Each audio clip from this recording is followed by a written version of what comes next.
दोस्तों आज हम बात करने वाले हैं इस वीडियो में कि हेयर पैच की लाइफ को कैसे बढ़ाया जाए। ये प्रॉब्लम ऑलमोस्ट हर कस्टमर को आज की डेट में है। हर कस्टमर हमें कॉल करके ये बोलता है, मोस्टली कस्टमर्स, कि हमारा पैच 6 महीने में खाली हो गया और उनको नया पैच लेना पड़ता है। तो इसका रीज़न क्या है? रीज़न ये है कि आप जब किसी भी पैच को ग्लू या टेप से लगाते हैं, जैसे ये टेप्स हैं, अल्ट्रा होल्ड टेप है, ये सेंसिटाक टेप है, ये जर्मन ब्राउन है, ये सब वॉकर की टेप्स हैं, और इनके साथ आप इस्तेमाल करते हैं ग्लू का। ये है अल्ट्रा होल्ड ग्लू।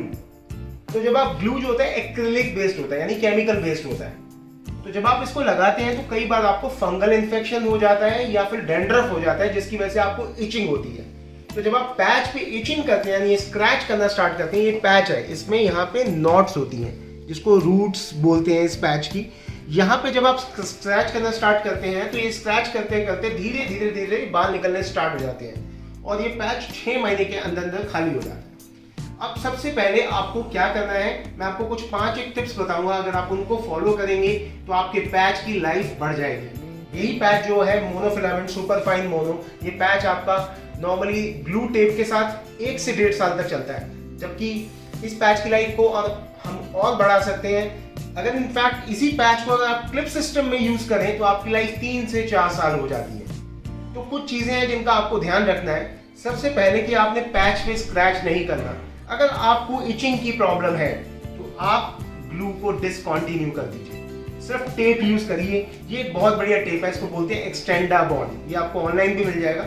इसमें होल्स रहते हैं, इसको बीच में से फोल्ड करिए, इसके 4 टुकड़े करिए और छोटे छोटे टुकड़े एक बार में इस पूरी एक साइड की स्ट्रिप को आप यूज कर सकते हैं। यानी 50 रुपये आपको एक बार कॉस्ट आएगी। 10 दिन तक ये टेप आपका आराम से चल जाता है। तो अगर आपको इचिंग होती है तो आप सुथॉल का यूज कर सकते हैं।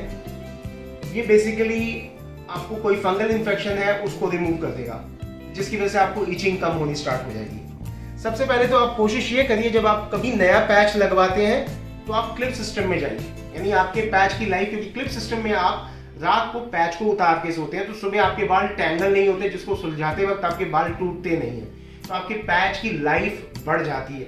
क्लिप सिस्टम में अगर आप कंफर्टेबल नहीं हो पाते तभी आप इस सिस्टम को टेप या ग्लू से लगाइए। अब बात कर रहे हैं जैसे क्लिप में, तो कईयों को ये डर रहता है कि मेरा पैच तो नहीं उतर जाएगा कहीं, या कहीं पार्टी में गया मुझे कोई देख तो नहीं देगा, किसी को पता तो नहीं लग जाएगा, कहीं क्लिप लूज तो नहीं हो जाएगा। नॉर्मली जो हम हेयर एक्सटेंशन भी लगाते हैं वो 200 से 300 ग्राम की होती है। वो इन 4 क्लिप्स के ऊपर रुक जाती है, तो आपका पैच कैसे निकल जाएगा। अभी हम आपको इसी वीडियो में डेमोन्स्ट्रेट करेंगे कि क्लिप से लगाने के बाद भी पैच निकलता नहीं है। आप कितनी भी कोशिश कर लें, जब तक कि आप ये क्लिप को ओपन नहीं करेंगे। लॉक्स होते हैं क्लिप के अंदर, तो इन लॉक्स को जब तक ये ओपन नहीं होंगे आपका पैच नहीं खुलने वाला। तो चलो बात कर रहे थे हम लोग इचिंग की। तो ये सुथॉल आप यूज कर सकते हैं। अगर आपकी स्किन बहुत सेंसिटिव है तो ये सेंसिटाक टेप आती है, इसका आप इस्तेमाल कर सकते हैं वॉकर की। ये सेंसिटिव स्किन के लिए रहती है। या फिर आप गोस्ट बॉन्ड यूज कर सकते हैं। ये अल्ट्रा होल्ड एडहेसिव जो कि एक्रिलिक बेस्ड है, जबकि ये ghost bond water based solvent होता है। वाटर बेस्ड सॉल्वेंट मतलब नो केमिकल्स, नो केमिकल्स मतलब नो इचिंग। तो अगर आपको बहुत ज्यादा इचिंग की प्रॉब्लम है, गोस्ट बॉन्ड कैरी कर सकते हैं आप अपनी पॉकेट में भी इसको, और सिंपली आप इसको आराम से लगा सकते हैं। ये आराम से आपकी फिंगर पे आ जाता है और इसको आप अपने स्कैल्प पे लगा लीजिए। ये बिल्कुल आराम से चिपक जाता है और इसका होल्ड भी अच्छा खासा होता है। गर्मियों में अगर आपको ज्यादा प्रॉब्लम है, अगर आप स्पोर्ट्स, क्रिकेट या फिर कोई भी गेम बहुत ज्यादा खेलते हैं जो आपको बहुत इचिंग होती है, तो आप कोशिश यही करिए कि पैच को क्लिप के थ्रू ही लगाइए। तो आज की पहली टिप हो गई कि आपने पैच पर स्क्रैच नहीं करना और अपनी इचिंग की प्रॉब्लम को रिजॉल्व करना है। अगर आपको फिर भी ज़्यादा इचिंग होती है, आप डर्मा से कांटेक्ट करिए, किसी अपने डॉक्टर से, वो आपको जेंटलिन क्रीम रेफर कर सकता है। अगर आप पैच में इचिंग नहीं करेंगे डेफिनेटली आपके पैच की लाइफ बढ़ जाएगी। तो पहली टिप कि आपके पैच पे स्क्रैच नहीं करने की। दूसरी टिप के बारे में बात करते हैं। नॉर्मली लोग पैच को जब वॉश करते हैं तो एक सबसे बड़ी गलती ये करते हैं कि पैच को इस तरीके से वॉश करते हैं, गीला करके और ऐसे ऐसे गोल गोल घुमाते हैं। यानी पैच के ऊपर शैम्पू लगाया और गोल गोल, उसके बाद बाल काफ़ी उलझ जाते हैं और जब उन बालों को सुलझाने जाओ तो ये इतने बुरे तरीके से अटके हुए बाल होते हैं कि वो टूटते हैं और वही बाल जब निकल जाते हैं वहां से पैच वो खाली हो जाता है अगेन, जिससे आपके पैच की लाइफ बहुत कम हो जाती है। तो वॉश करने का सबसे आसान तरीका यही है कि आप पैच के ऊपर शैम्पू लगाएं। तो देखिए क्या करते हैं कुछ लोग कि ये पैच है, इसको वॉश करना है, इसके ऊपर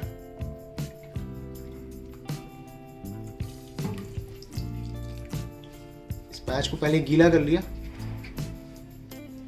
और जब वो वॉश करने जाते हैं तो शैम्पू किस तरीके से लगाते हैं लोग, चाहे वो आप पहने कर रहे हैं या उतार करके, शैम्पू डाल करके इस तरीके से यहाँ इसको लोग गोल गोल घुमाते हैं। जब आप इसको गोल गोल घुमाते हैं तो ये सारे बाल उलझने शुरू हो जाते हैं। आपको इस तरीके से गोल गोल नहीं घुमाना, आपने क्या करना, देखिए सारे बाल उलझ गए, ये पूरे पैच में बाल उलझ गए, क्योंकि मैंने क्या किया, बालों में होते हैं क्यूटिकल्स, तो मैंने जब गोल गोल घुमाया तो सारे के सारे क्यूटिकल्स आपस में जम गए। ये आपके नॉर्मल बालों जैसे होते हैं, लेकिन इनको वॉश करने का तरीका थोड़ा सा डिफरेंट होता है। आपने क्या करना है, जब आपने शैम्पू की झाग बना ली, तो जैसे ये मग है, इसके अंदर आप पानी कम डालिए और शैम्पू इसमें डाल करके इसकी झाग बना लीजिए अच्छे तरीके से। झाग बनाने के बाद इस पैच को इसमें डिप करिए अच्छे तरीके से, बजाय कि आप बालों को हाथ से गोल गोल घुमाएं। आपने क्या करना है कि जो आगे वाले बाल है, आगे की डायरेक्शन में, अभी थोड़े बाल टैंगल हो गए हैं क्योंकि मैंने हाथ से गोल गोल घुमाया था, तो में दिक्कत कर रहे हैं। जैसे बाल उलझ गए हैं तो पहले इन बालों को हम सुलझाते हैं। ये ब्रश से मैं इस बाल को सुलझा दूँ, ये बाल सुलझते जाएंगे इस तरीके से, लेकिन इसमें टूटते हैं बाल, देखिए टूट टूट के बाहर आ रहे हैं क्योंकि बाल सारे उलझ गए थे। तो वॉश करने का तरीका गलत है ये। अगर आपको वॉश करना है तो पहले शैम्पू की झाग बना लीजिए एक मग के अंदर, उसमें इसको डुबोइए अच्छे तरीके से, फिर ये बाल आपके टैंगल नहीं करेंगे। अगर आपने पहना हुआ है तो हाथों से झाग बना करके डालिए और उसके बाद बजाय कि आप इसे गोल गोल घुमाएं, इसको खाली आगे वाले बाल आगे की डायरेक्शन में, पीछे वाले बाल पीछे की डायरेक्शन में कॉम्ब करते जाइए। इस चीज़ को इसमें मग के अंदर डिप करिए।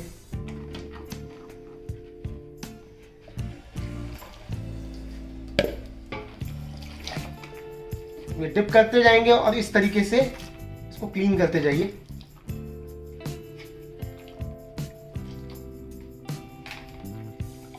इसमें बार बार इसको आप डिप करिए और इसमें शैम्पू की जो झाग है सारी निकल जाएगी और जो डस्ट होगी वो भी रिमूव हो जाएगी बस, और ये आपका पैच धुल जाएगा।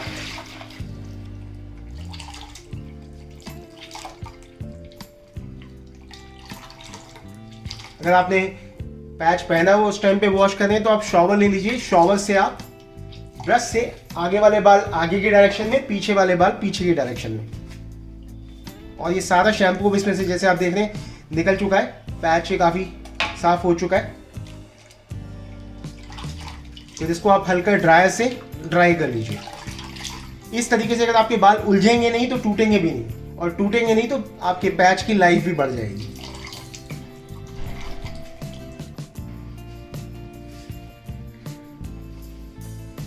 इसको मैं टॉवल से क्लीन कर रहा हूँ और ये ताकि ड्राई हो जाए पैच, तो आप भी इसको टॉवल से क्लीन कर लीजिए।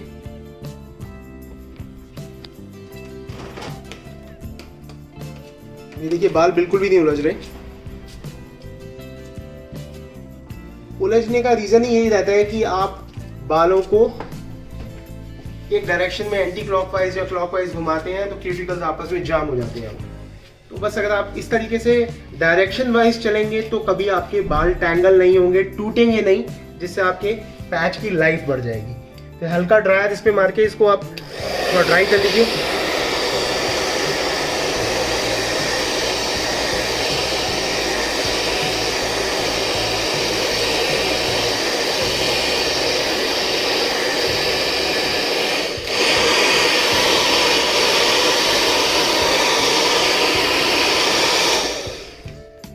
तो ये आपका पैच ड्राई हो गया। जो शैम्पू मैं आपको रेकमेंड करूंगा, आप डव का शैम्पू यूज़ करिए। डव के शैम्पू से आपके बाल काफ़ी सॉफ्ट रहेंगे, और डव का कंडीशनर 5 मिनट हफ्ते में एक बार लगा के रखिए, उससे बालों में सॉफ्टनेस बनी रहेगी। तो ये हो गई आज की आपकी दूसरी टिप कि बालों को किस तरीके से उलझने नहीं देना है, यानी मैप पैच को आपने कैसे मेंटेन करना है, ये एक सबसे बड़ी बात है।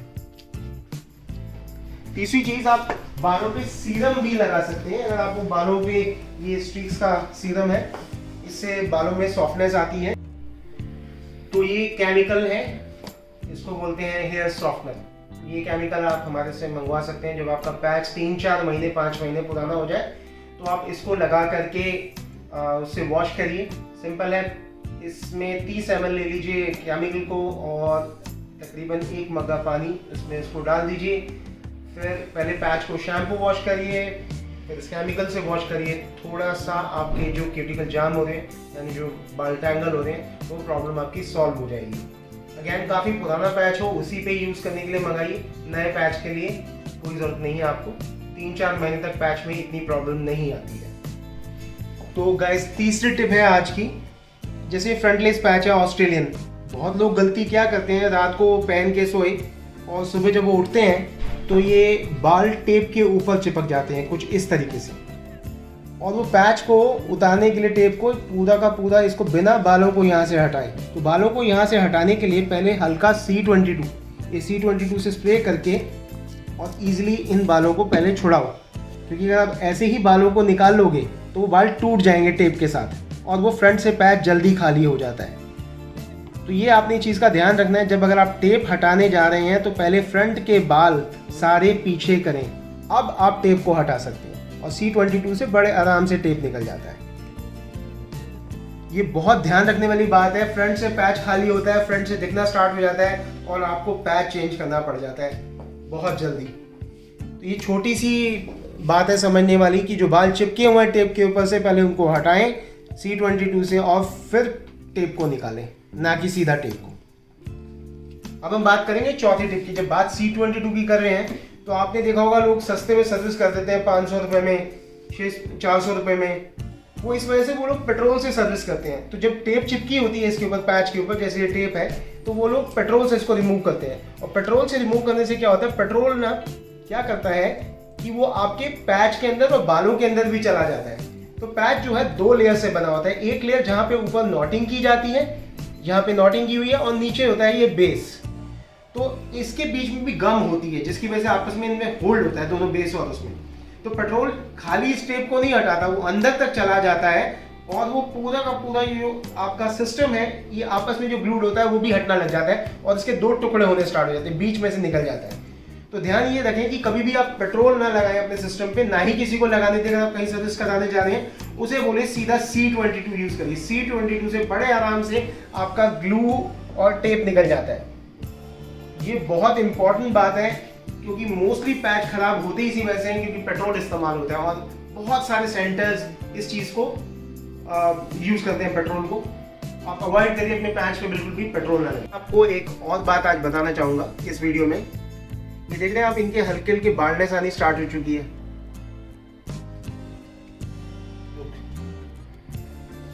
तो दोस्तों, आज मैं आपको इस वीडियो में एक और बात बताना चाहूँगा। नॉर्मली जब आपको हेयर लॉस होना स्टार्ट होता है, जैसे इस तरीके से, ये काफ़ी हेयर यहाँ से कम हो गए हैं, तो आप पैच उसी टाइम लगवा लो ताकि लोग आइडेंटिफाई ना कर पाएँ। होता क्या है, जब आपकी बाल्डनेस बहुत बढ़ जाती है तो उसके बाद आप जाके पैच लगवाते हैं। कुछ लोग हेयर ट्रांसप्लांट कंसिडर करते हैं, कुछ लोग हेयर पैच में जाते हैं। तो जो भी आपको करना है आप पहले ही डिसाइड कर लीजिए। वेट मत करिए कि आपके पूरे बाल झड़ जाएं, तब उसके बाद लोग आपको नोटिस करते हैं। तो अगर आप शुरू में पैच लगा लेंगे तो बहुत बढ़िया है। अब जैसे इनके यहाँ पे बाल्डनेस आ रही है तो इसमें एक छोटा सा पैच इनके यहाँ पे लग जाता है। ये क्लिप सिस्टम पैच है। नॉर्मली लोग क्या करते हैं, अगर किसी का थोड़ा सा भी बाल ले दिया है तो यहाँ से वो पूरे बाल शेव ऑफ कर देते हैं और फिर उनको ग्लू टेप से, और वो फिर झंझट में फंस जाते हैं। अगर इस तरीके की बाल्डनेस आनी आपको स्टार्ट हुई है तो आप ये हेयर पैच छोटा सा बनवा सकते हैं अपने साइज का और इसको क्लिप सिस्टम से लगा सकते हैं। इसमें आपको कोई शेव ऑफ करवाने की जरूरत नहीं है। तो जैसे इनके फ्रंट से हल्के हल्के बाल चले गए, बीच से हल्के हल्के, तो इनके हल्का से एक पैच लग सकता है। अभी इस पैच को ये खुद ही लगा सकते हैं, आपको लगा के दिखाएंगे। क्लिप से लगाना बहुत आसान होता है, बहुत इजीली रिमूव हो जाता है। 2 मिनट का काम है सिर्फ इसको लगाना, और क्लिप पे कोई झंझट नहीं होता। आप रात को उतार के सो सकते हैं, जब आपका मन करे पहन लीजिए, जब मन करे आप इसे उतार दीजिए। और ये आराम से निकलता भी नहीं है कि लोगों को डर रहता है कि मैं ड्राइव करूंगा तो ये उड़ तो नहीं जाएगा। इसमें लॉक्स रहते हैं क्लिप्स के अंदर, तो आज की ये टिप है आपके लिए कि ये अगर आप पैच को लगवाते हैं तो आप कोशिश ये करिए कि पैच को क्लिप से लगवाएं, उससे आपकी पैच की लाइफ बढ़ती है। दूसरा, आपका जो कॉस्टिंग है, जो मेंटेनेंस है मंथली, वो भी खत्म हो जाता है और इसको आप खुद से भी मेंटेन कर सकते हैं। अब आप देखिए, इस पैच को अगर मैं निकालने की भी कोशिश करूंगा तो ये निकलेगा नहीं और ना ही ये पता लग रहा है कहीं से कि इन्होंने पैच लगाया। फ्रंट से देखिए बिल्कुल एकदम नेचुरल लुक आ रहा है। अगर मैं इसको खींचता भी हूँ तो ये हाथ में नहीं आ रहा, कुछ भी नहीं होता, सिर्फ इनके बाल खींच रहे हैं। ऐसा नहीं कि हाथ में आ जाएगा, ऐसा कुछ नहीं होता है। ये सिर्फ एक डर है मन में कि पैच निकल जाएगा जल्दी। तो ये तो मात्र एक छोटा सा पैच है जो सिर्फ आपके बालों के साथ चिपका दिया गया है। ये देखिए चिपकाया के इनफैक्ट क्लिप कर दिया गया है। अगर आप यहाँ से देखें, ये इधर से देखिए, यहाँ पे ये क्लिप है। इस क्लिप को इस बालों में हल्के से बाल यहाँ पे लिए, इसमें लगाया और इसको लॉक कर दिया, दैट्स ऑल। यहाँ पे भी सिमिलरली इस तरीके से। तो ये चारों तरफ से इसको लॉक किया जाता है। तो ये किसी तरीके से नजर नहीं आता। जैसे इनकी फ्रंट लाइन खुद की है, तो यहाँ पे है, इसके पीछे से पैच को लगाया गया है। तो अगर आपको टेम्परेरी बाल्डनेस स्टार्ट हो चुकी है तो आप उस टाइम पे कंसिडर करिए हेयर पैच लगवाना। ना कोई सर्जरी, ना कुछ, नॉन सर्जिकल प्रोसेस। और अगर आपके अभी भी कुछ क्वेश्चंस हैं तो आप कमेंट बॉक्स में कमेंट करिए। अगर आपको ये वीडियो पसंद आया तो प्लीज लाइक करिए, शेयर करिए, सब्सक्राइब करिए। Thank you for watching our video.